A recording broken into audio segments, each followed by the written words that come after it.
I was watching Set It Off, the movie. I received a call from my sister and she yelled and said that our brother was at Einstein Hospital and that he couldn't talk and that I should go and meet my mother and my other sisters at the hospital. I plan to tell the untold story of how the loss of a sibling affects the surviving siblings. My brother Emir Peter Greene was homicide 126 in the year 1997. Asia King just celebrated her 18th birthday, 3 days prior to the murder of her brother Amir. My name's Amanda DeJesus, a journalist collaborating with the Credible Messenger reporting project to produce Sitting on the Steps, the story of a sibling co-victim of gun violence. I grew up in Germantown, small section in the city of Philadelphia. I am a co-victim of homicide. I'm a mother, and I'm sort of a community activist. Letting people know and be aware of the impacts of homicide in the urban city as Philadelphia, and also assisting families in their healing process and trying to deal with the grief and loss of their loved ones. Asia is involved with the Emir Healing Center. In 1999, my mother, Victoria Green, created a nonprofit organization called Every Murder is Real, which is now called the Emir Healing Center, after my brother Emir Peter Greene. Emir Healing Center is a community-based agency that advocates and supports individuals, families, and communities that have been impacted by homicide and violent crimes.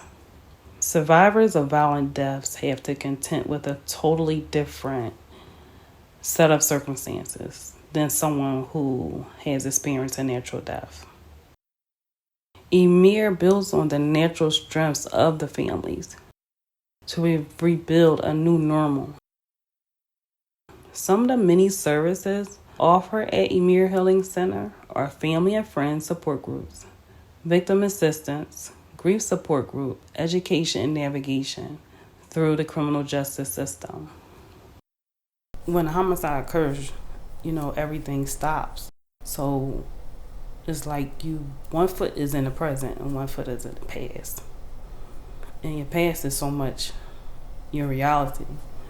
So you constantly going back and forth from reality from your past. So your inner self is fighting your reality, your current reality. And that's why people, they can't come out of it because that person was just here. So when it's a homicide, it's like the light just switched off. And they'll say, well, time heals. There's no amount of time that's going to heal this. That's a myth. There's no amount of time that can fill this void. So you have to live with the loss. There's nothing of a time, a linear thing that can fill this every day. I'm living with it every day. It's, you think about what they could look like, what they voices, and what your life could actually have been. If this had not happened to me, where would I be? That's still unknown. My senior year was, I'm the youngest, so everybody was in my family was waiting, for this graduation, for this prom, because you're the youngest sibling, and my mom was done raising children, and I had a good senior year. I had a good year. I had a good time. I went to school every day. It doesn't matter if it was rain, sleet, snow. It doesn't matter. I ran track. I worked. I was very social. I had a boyfriend. So I was living the best life. So I didn't have a care or a want. After he was murdered, I think I only stayed home for like a week till the funeral was over. And we went back to school. And it was weird because everybody was doing their own thing. Like, get doing their school stuff, and I would be like sitting there thinking like, my brother, he gone. But they typing, they doing typing class, we doing gym, everybody's going on with their life. And I'm sitting here trying to figure this out, but if you look okay, you okay. So you kind of fake it because you don't know what to say because nobody else is saying nothing. Nobody else is asking you anything. To say what might have been if that had not happened, I couldn't put it into words. What could have been, I know. My birthday was March 24th. My brother got murdered March 27th.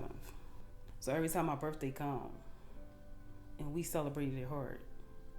My last birthday, we celebrated hard just because we was the youngest. So every time my birthday come, the murder right there. So I always think, had I known, I might have played a little harder. I might have would have said a little longer. Had I known this was the last birthday, I would have had a bigger cake. I would have done it bigger. But I felt like I had more time. So I don't know what my life could have been.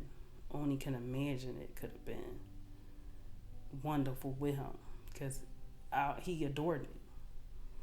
He adored us. I mean, a lot of things wouldn't have went on. It would have probably been the best life for me. But you only can imagine now. You only just can imagine what it could be because it's not my reality. So when you lose a sibling, you lose your first best friend. You know, we slept in the same room. They know everything about you. And then when you lose them at that age, but at the age 18, you really don't have that much time prior to that because you 5, you 6. So you grasping on those memories that you really can't remember because you were so young. And you try not to let them fade. Because I only had 18 years. Maybe even 10 with them. Because you was a baby, you was 3, you was 4. You can't really remember them ages. So when you lose a sibling at a young age, you kind of stop at that age. You kind of stop. Everything stops at 18. He was funny. He was the life. He was the heartbeat of the family just because he was the only boy. So he juggled all of his sisters, and we all ran behind him. He was just a comedian, very, very handsome, and he had pretty white teeth. You could see it. He never was like a sad kid or down. He always was smiling, jokester. Even if you got in trouble, he would joke about it till you laugh. Very artistic. He can draw anything. Just look at it and draw. He never had somebody teach him. That was his gift. He did plenty of art projects for me, and I acted like it was mine, just because he could do it. And he would do it. He was a protector. He was not letting anything happen to his sisters. I mean, I would call for anything. Somebody stepped on my shoe. I'm gonna get my brother.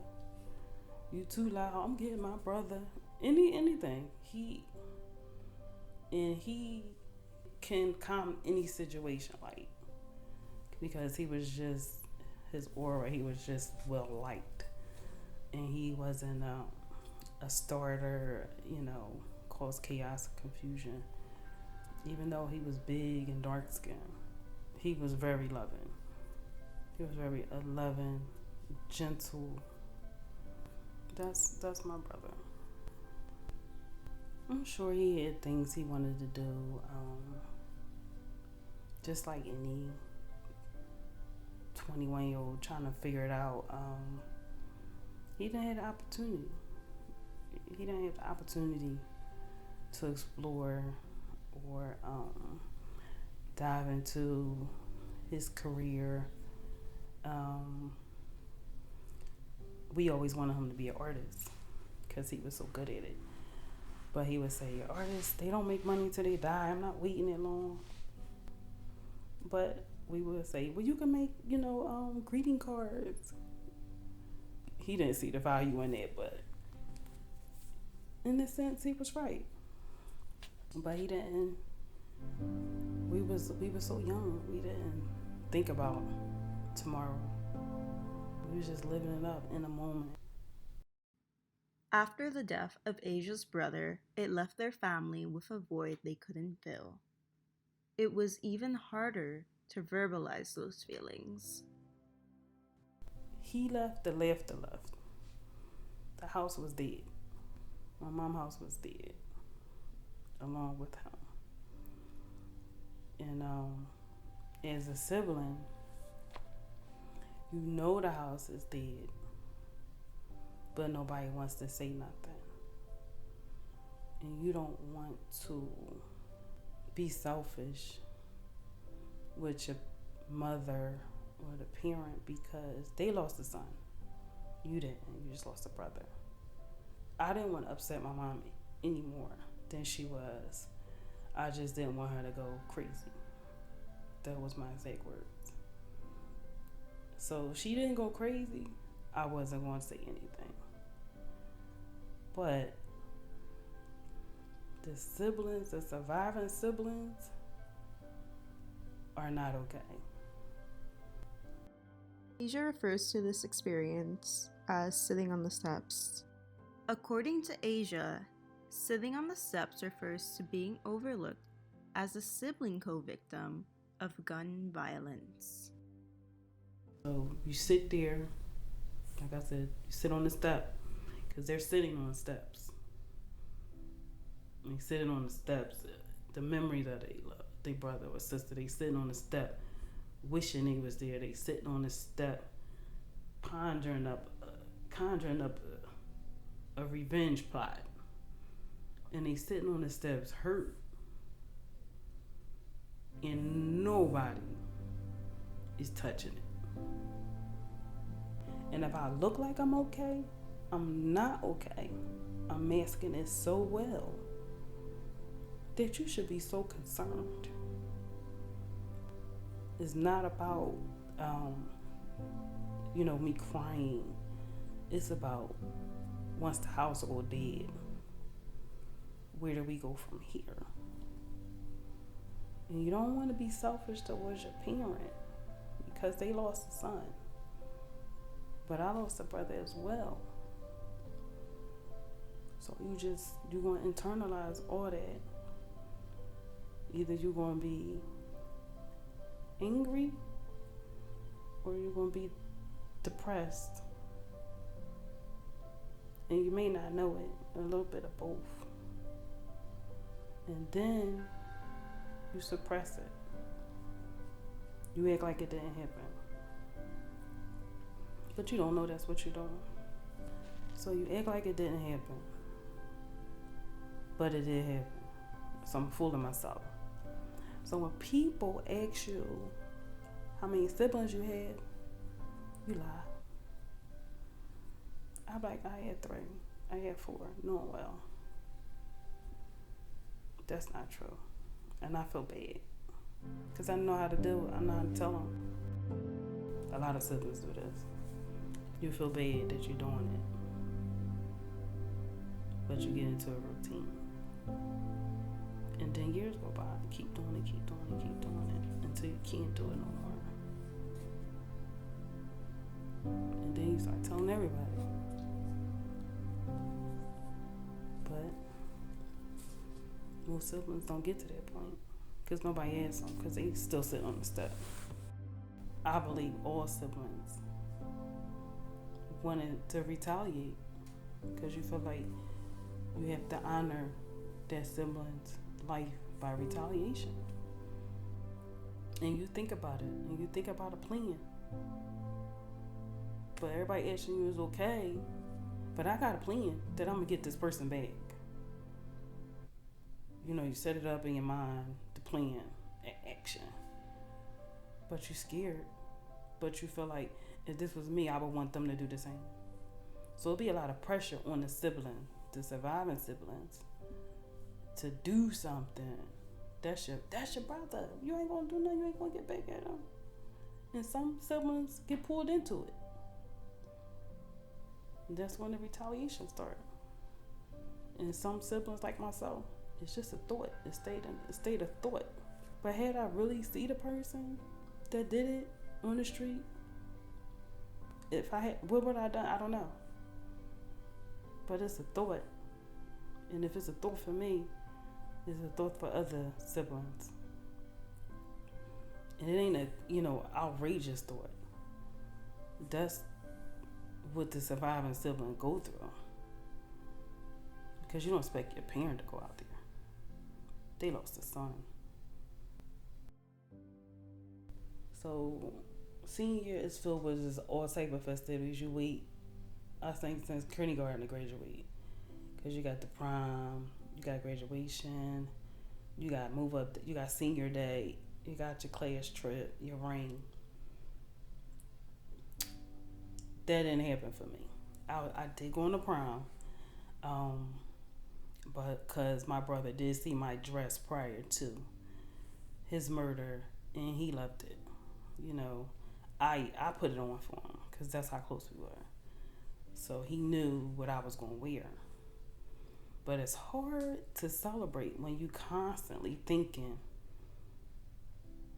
and looking for this person. Constantly looking. But he's not coming back. So at graduation day, unbeknownst to me, I was rebelling against this ending to my senior year because of my brother's murder. I didn't want to wear a dress. I didn't want to wear heels. I wore shorts, the shortest shorts I could find. A t-shirt and Chucks. My family saw me, with the stuff on. They was like, you want to put some shoes, get some sandals? No, I'm fine. But they bought sandals just in case. So it didn't, nothing dawned on me. I nothing dawned. What I wore what I wanted to wear. So when I got to graduation, everybody was lining up. All the girls had on shoes. I was the only one with Chucks on. I felt out of place. I should have put the shoes on, but it was too late. But my senior year was hijacked. So this is what you're getting. So everybody's celebrating, and I did well in school. Academically well. Getting awards and everything. Sitting in the front row, everything. But it didn't matter to me.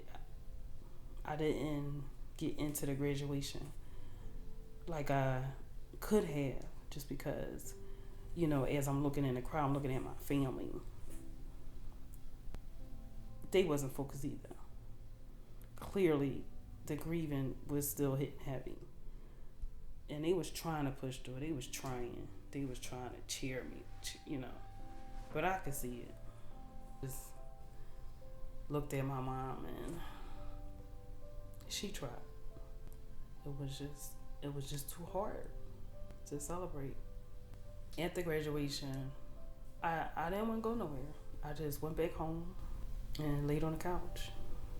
That was graduation. You wait so long for this big event just to be hijacked. Literally.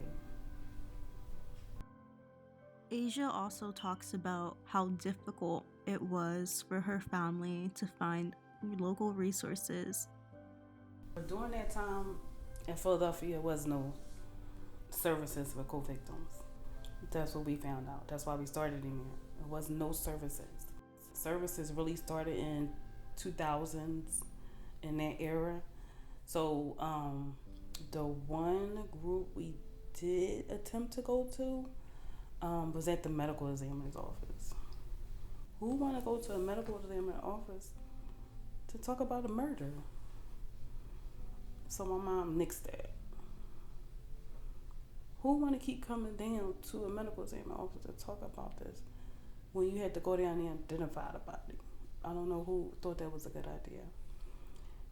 From Asia's lens, even grief counselors were not equipped to tackle the experiences of co-victims of gun violence. They was talking about loss of grandparents and, pushing through it, and there's 5 stages of grief, and I was fed up with that. So after I go through these stages, I'm supposed to be okay with it? No. So my mom was done with that. She was not pleased with that service. That's why she started Emir, and she kind of counseled us. She counseled because she was a social worker, so she used her social work skills, and she counseled her own children while dealing with her own loss as best as she could. I wrote a lot. I just kept writing,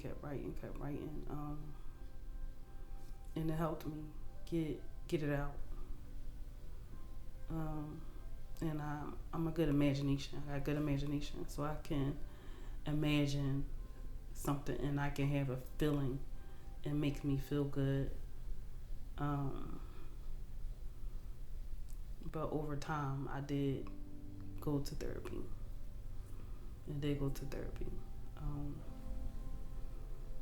I call it, the man in the mirror, like Michael Jackson said.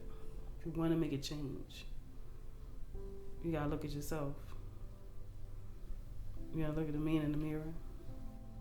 And that's what I did. I didn't know that song. I knew the song, but I didn't know the song. And one day, I was walking by a mirror and that song came. And I couldn't continue to lie to myself. I need to look at the man in the mirror. I couldn't do it no more. I need to change. And I need to be real with myself. That's when I could start breathing. Just going about my regular day.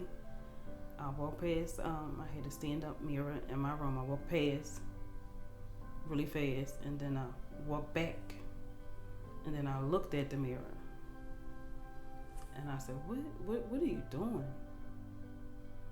You're going around just pretending. And I said, I can't do it no more. I'm going around pretending. You gonna lie to yourself? Just talking to myself. Just lie to yourself. And I said, no more. I'm done. Asia says she now lives life in remembrance of her brother, that she carries him wherever she goes. Every day I took my brother with me. He couldn't go to college, and he had the opportunity because he was murdered. I'm going to college. I'm gonna go for him. So as I'm in college, he's just with me. I'm internalizing, saying this to myself. Everything he couldn't do, I'm gonna do it to the fullest. I'm gonna get in here. I'm gonna show these people who I am, and they gonna remember Asia for my brother, because he couldn't. If he had an opportunity, he would have. But since he didn't, I have it. So I need to grasp onto every opportunity of life that I had. So I graduated from college, And I was proud of myself for doing it. I had my children, and he was with me when I had my children. Everything that he couldn't do, I did for him. He didn't have the opportunity, I'm gonna do it. He didn't have the opportunity, I'm going to do it to the fullest. So it's like you have to celebrate yourself, every little milestone that you go through, and you didn't die, because you can. Everything is nothing, that I take for granted. Even the breath, I breathe for him, because he couldn't, and I know he was crying out for breath. So it's not like you're coping with the death, or you get to a point, I'm okay. It's not that. Is that I'm going to live with this, and I'm going to have the best possible life. There's no one thing that is the driving force to this healing. It's your life now. I'm not going to let my brother's killer kill me. I'm going to live, and I'm going to live good with this. So everybody know my brother is Emir Peter Greene. I don't have a problem with saying it. I'm not ashamed to say it. I'm proud of him. Everybody's on their own journey to it. The other siblings that get there, if they know that this is a process. What you feel, what you think, what I do is authentic. I'm not holding that anger, that rage, that get back to my brother's murderer. I'm not holding that torch for him no more. I seek no revenge. There's no amount of time that he can serve in prison. There's no amount of time that he can give back to me to feel it. However, I give him the gift of goodbye. I'm not checking the court documents to see how many pills he had. I'm not looking at his mugshot. I'm not seeing how many kids he had. I'm not doing it. I gave him the gift of goodbye. I'm going to live my life.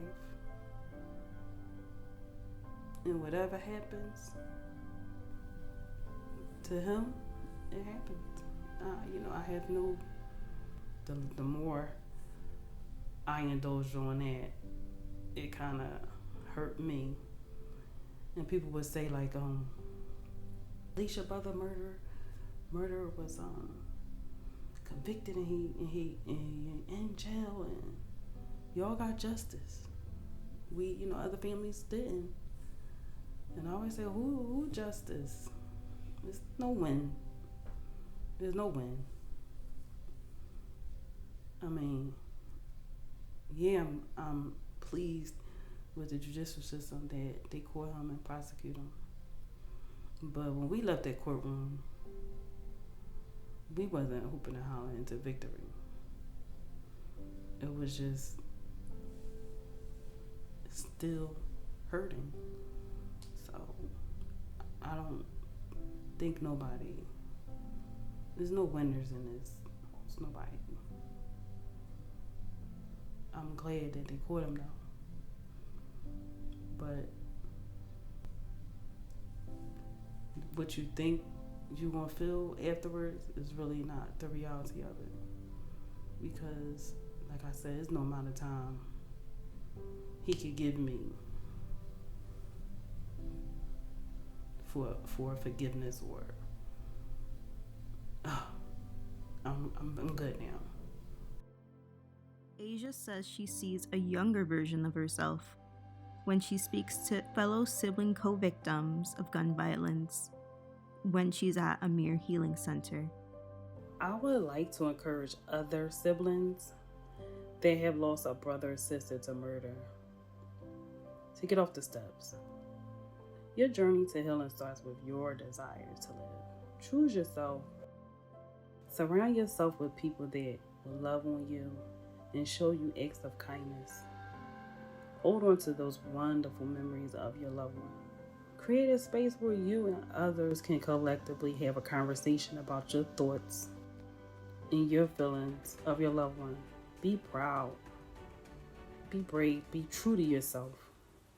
This is where your healing is going to begin. But first, you got to get up.